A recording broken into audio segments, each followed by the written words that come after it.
Sound ready, 3, 2, 1, action. Guru, kenapa sih mau jadi guru? Banyak sekali pertanyaan yang sering muncul. Menurut saya, guru bukanlah pekerjaan biasa, melainkan panggilan jiwa. Di sana saya dilatih untuk lebih bersabar dan mengajarkan saya banyak hal. Cita-cita saya memang sederhana, tapi bermakna luar biasa. Sejak kecil, saya selalu mengagumi seorang guru. Bagi saya, guru adalah pahlawan tanpa tanda jasa yang mampu mengubah masa depan seseorang hanya dengan ilmu, keteladanan, dan kasih sayang. Dari sanalah tumbuh cita-cita saya ingin menjadi seorang guru. Saya ingin berdiri di depan kelas, berbagi ilmu, dan melihat wajah-wajah ceria anak-anak yang semangat belajar demi menggapai masa depan yang lebih baik. Saya tinggal di sebuah desa kecil yang sederhana. Orang tua saya hanya seorang petani, tetapi saya rela merantau jauh demi wujudkan cita-cita kedua orang tua saya, yaitu ingin menjadi seorang guru. Sekolah di tempat saya tinggal masih sangat sederhana. Dindingnya mulai kusam, kursi dan meja sudah lama dipakai. Di sekolah tempat saya tinggal belum merasakan sepenuhnya kemajuan teknologi seperti di kota. Belajar dengan perangkat digital masih menjadi hal yang langka. Namun bagi mereka itu bukanlah suatu penghalang. Masih banyak cita-cita yang ingin mereka gapai dengan semangat yang luar biasa. Melihat kondisi itu, hati saya sangat tersenyum. Saya berpikir, kalau bukan kita yang berbagi, siapa lagi? Karena itu saya bertekad, suatu hari nanti setelah menjadi seorang guru, saya ingin kembali mengabdi di sekolah desa saya sendiri.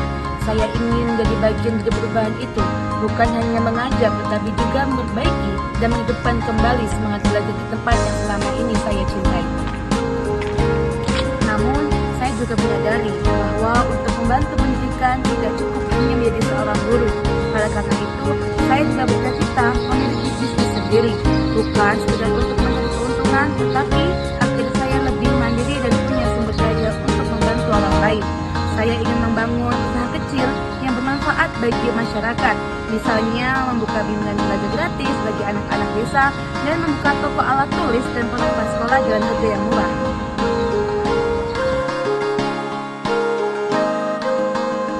Saya tahu perjalanan untuk mewujudkan cita-cita ini tidak mudah. Banyak tantangan yang harus saya hadapi, mulai dari keterbatasan ekonomi, fasilitas, hingga kesempatan.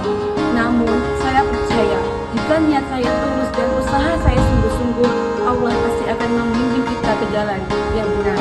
Saya yakin bahwa menjadi guru bukan hanya pekerjaan, melainkan panggilan jiwa. Dan memiliki bisnis bukan hanya untuk diri kita sendiri, melainkan untuk berbagi manfaat kepada sesama.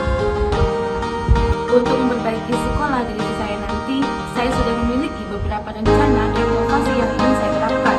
Yang pertama adalah saya ingin mengembangkan program pembelajaran berbasis kreativitas lokal, misalnya mengajak siswa belajar dari potensi alam sekitar seperti berkebun, beternak, ataupun membuat kerajinan tangan yang dikaitkan dengan pelajaran di kelas.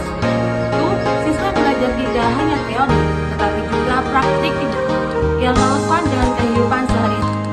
Yang kedua, saya ingin membuat program literasi dan digitalisasi sederhana agar anak-anak terbiasa membaca dan mengenal teknologi.